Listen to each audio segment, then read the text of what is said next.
Merry Christmas everyone! Ayun, napakasaya ng Pasko. Magkakasama yung family.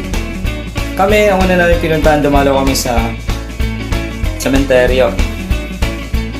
Kung naalala nyo, last March, my mom passed away saka my brother-in-law. So, after ng sementeryo,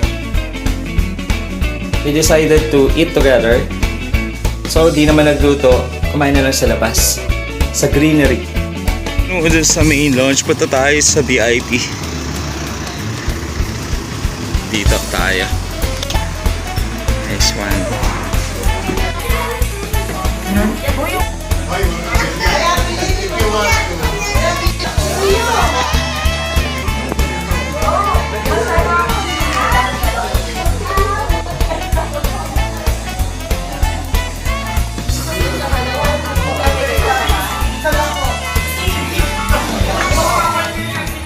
Paglapas mo, ano, na-highway na.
papakainan.